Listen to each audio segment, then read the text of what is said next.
Hi, and welcome to the Glean Vlogcast. Higher education is rapidly evolving, and both institutions and educators need to keep pace with ever-changing student needs and classroom dynamics. That's where we come in. Our mission is to make learning quicker and easier for everyone. In this series, you'll hear inspiring stories and practical tips from industry experts and frontline educators. Join us and uncover how to create learning environments where every student can thrive.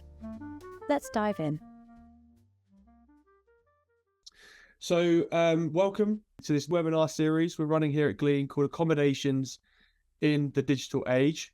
We're going to be diving into how shifts in education are leading to the need for new considerations when it comes to providing accommodations.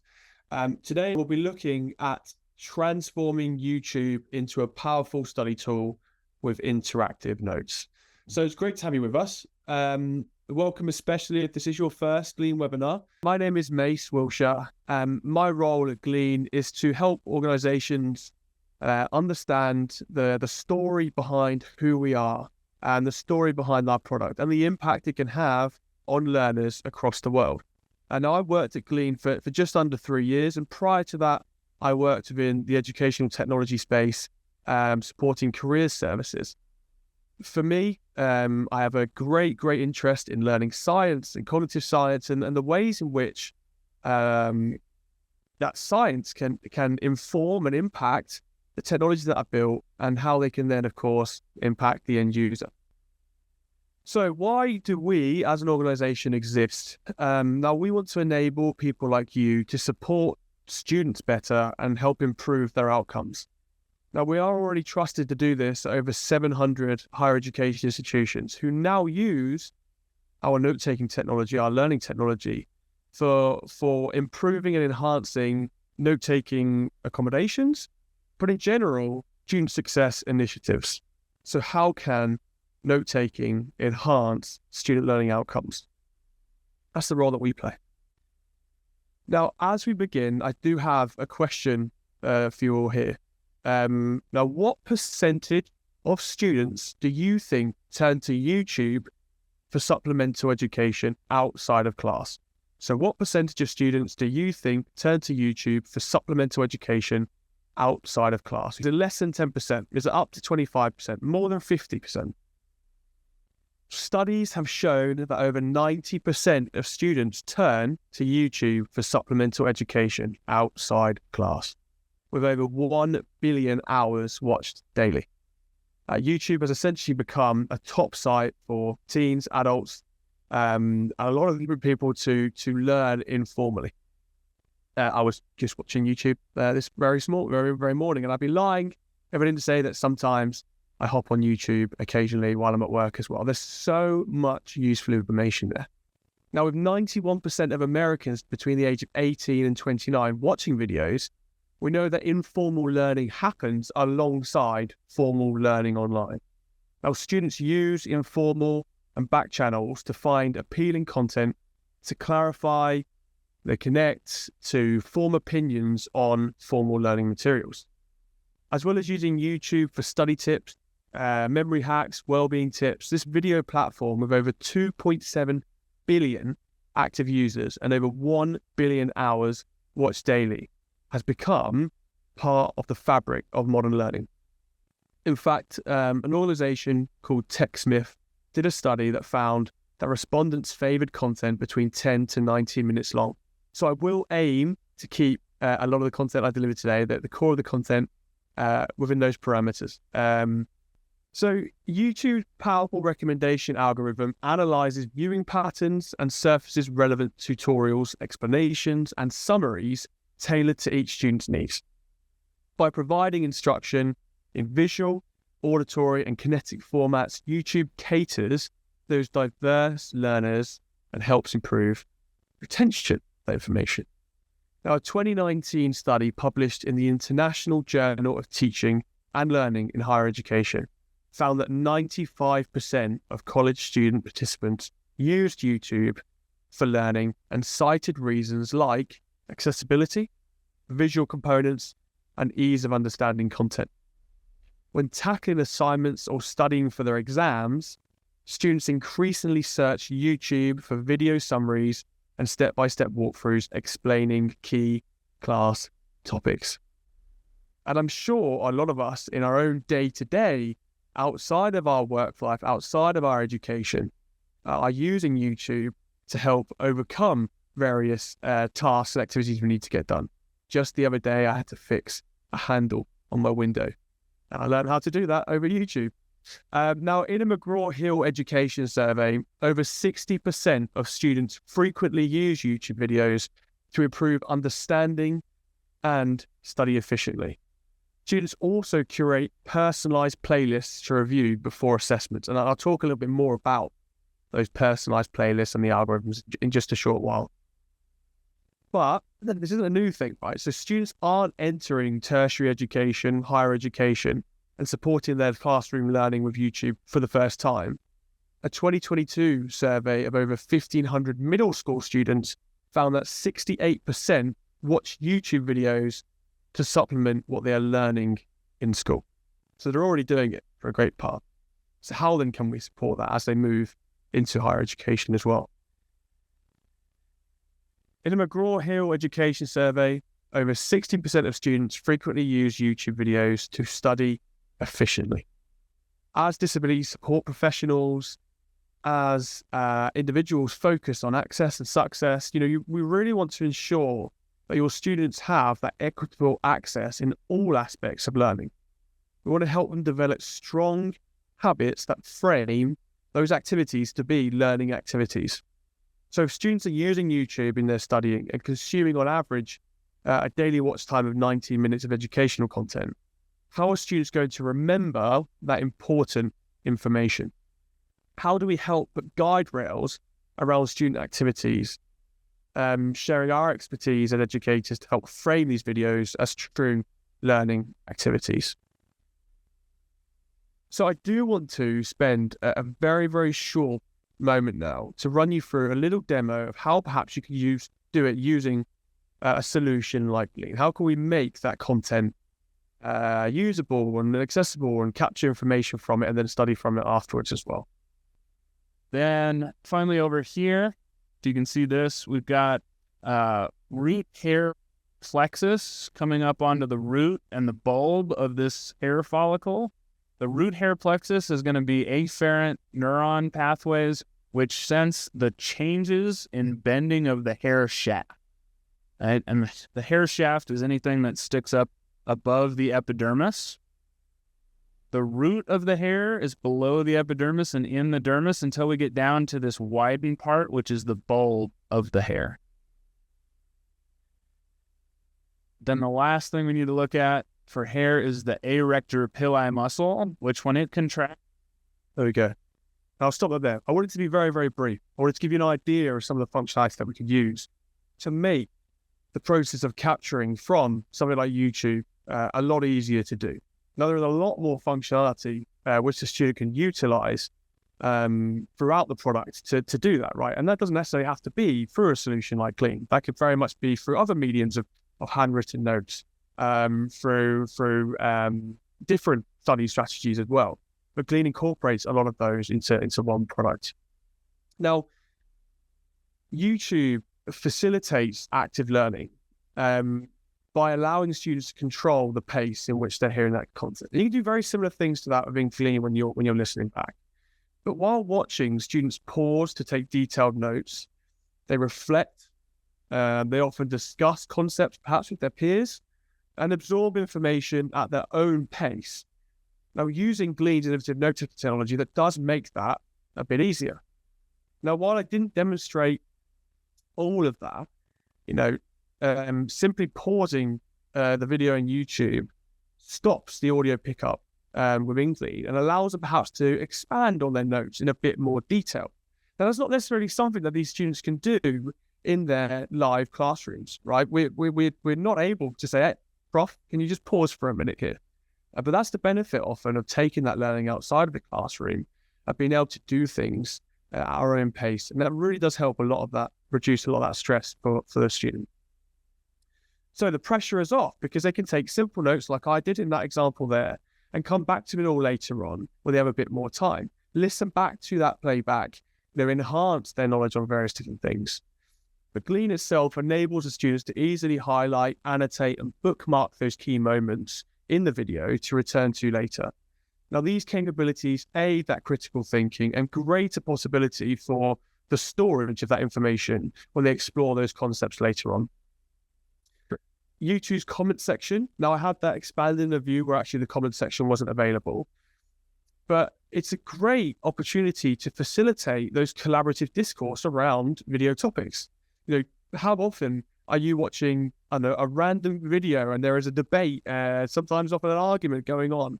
But in these educational videos created by educational institutions, often there are a lot of different perspectives, a lot of different ideas that are being shared. What if we moved beyond, move this beyond the confines of YouTube, and in Glean put that in something called a shared collection? So taking all of the ideas that you as an individual captured from that content and shared it with a peer to work more collaboratively on those ideas, perhaps together on a project as well. And that way, of course, students are being exposed to that critical analysis of different perspectives as well, which is so important. So how can we support learning through YouTube? And when I say we, I don't mean Glean, I don't mean yourselves. I very much mean that collective we. So the institution, the department, the professors, the faculty, the technology providers, the students themselves, what can we all do to make this a greater environment to learn from? Now, to leverage these behaviors, professors could upload weekly summary videos, recapping lectures. Students reference these condensed highlights to identify knowledge gaps. An organization called Khan Academy had actually shown that short instructor-created videos boosted performance more than just traditional in-person instruction. And I've got to tell you how I personally could have done with those bite-sized sound bites of in-depth content that when it was delivered in those in-person environments. One, I felt disengaged from a lot of the material. I often felt distracted. And sometimes you can feel very, very overwhelmed. And you may even have to find yourself reaching out to the professor, trying to find a time in their busy schedules to have them walk you through some of that content on a level that you could perhaps understand it a bit better. And not all students like that human interaction. And I know plenty of professors who don't like it either. Now, educators can also build course-specific YouTube channels with supplemental tutorials, expanding on difficult topics. Now, these can be made provide and invite only. So I know a lot of professors have concerns around intellectual property, which is very valid. And that way, of course, there are ways to work through that as well. Videos could be enhanced with end screens, info cards, annotations that link to assignments, recommended readings, upcoming assessments, and quizzing features could help assess things like comprehension. And that's something we're very excited about here, that process of quizzing, testing knowledge based on content delivered in formal and informal learning environments. And it's a functionality called Quiz Me that we're launching here at Glean in a short while. But creating existing educational YouTube playlists aligned to various learning objectives is another impactful technique. Now, it's really great for saving those educators time in creating all the educational content and harnessing what is an absolutely humongous repository of YouTube videos to help create a lot of quality content in one place. Now, you may also be able to insert YouTube videos into your learning management system with curated start and end points to avoid too much content, because too much content can be overwhelming and how much of it is particularly useful. And it just stops students being lost, of course. A playlist can also help, and you can insert YouTube videos into Google Slides, into your PowerPoint slides, specify start and end times, so that students can use those relevant clips to enhance their studies as well. When we record this content, we should look to use strong presentation skills, multiple camera angles if possible, concise editing, simple visuals, captions, to model that exemplary instruction. So we want to make those environments similar to, and perhaps even better than, what we can often deliver in person. And educators can also pose analysis questions at the end of videos, then have students post responses perhaps in the comments, right? And that replying helps drive discourse and shows a digital presence too. So building that pathway from student use of YouTube that aligns to best study practice can really help students build stronger study habits, both inside and outside the classroom. And we know that repeated usage of a tool in a variety of settings will help that habit or behavior to become normal. And we want to, as an organization, we want to normalize studying as a habit for wherever learning is happening. I'm almost finished on this slide here. There's some work by C.J. Brain of Vanderbilt University, and a piece of work that they conducted in 2016 looked at not only why video was very popular, but how students were using video and what tips educators could adopt in their video content. And a lot of what we've discussed is framed by Brain's work. But ultimately, Brain suggested making videos relevant to learning, offering quizzes, retrieval opportunities, and making the viewing experience active for students, as well as being equitable. Now, those complex diagrams that were spoken about in that video, the demo we just did, it was all about skin and epidermis and all sorts of things I don't understand a huge amount about. Now, we can, with Glean, in one click, not only capture or encode that information or capture that image by taking screen grabs, but make comprehensive notes summarizing the audio content as well. And the learning doesn't stop just with the capture stage, right? Just with the encoding information.